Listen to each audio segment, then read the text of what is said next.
Монгол Улсын боловсролын их сургууль. Сайн байна уу? Өнөөдөр PowerPoint програм дээр шинэ жилийн гацуур хийх байгаа. Мэдээж гацуураа хийхэд бол хамгийн түрүүнд дүрсээ сонгох хэрэгтэй. Дүрсээ сонгохын тулд insert засны shapes хэсэг рүү орж гурвалжин дүрсээ сонгож идэвхжүүлж байршуулах хэрэгтэй байгаа.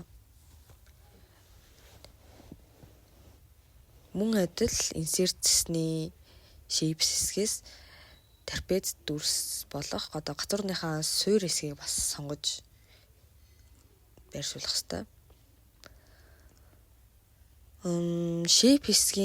Shape формат хэсгийн shape outlet буюу хүрээ шугамын алга болох командыг идэвхжүүлж гурвалжингуудынхаа гадна талын хүрээг нь алга болгож илүү ийм цэгцтэй цэвэрхэн харагдуулах боломжтой.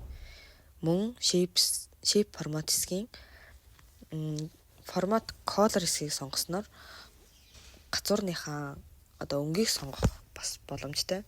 Харин дараа нь энэ гацуурныхаа бөмбөлгүүдийг хийхэд тулд мөн адил insert засныхаа shapes хэсэг рүү ороод дугуй дүрсээ сонгож ингэж энэ тэнд нь оруулж байршуулнаа.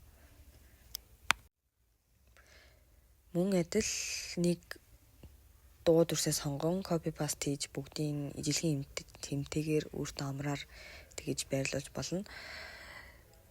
Тэгээд мөн адил shape формат засны shape fill дээр бүөрхий дүрснүүдийнхаа өнгийг өнгөч одоо гацуурныхаа тоглоом буюу чимэглэлүүдийг ингэж алаглуулж хийж өгвөл их зүгээр. Энэ бол одоогоор гацуурныхаа чимэглэлийг будганд оруулах үйл явц явагдаж байна. Одоо харин будсан чимэглэлүүдээ идэвхжүүлээд animations засны emphasis хэсгийг сонгож анивчуулна гэсэн үг. Анивчуулж animation хэлбэрт оруулна гэсэн үг. Сонгоод үр дүннийг иймэрхүү болох ёстой.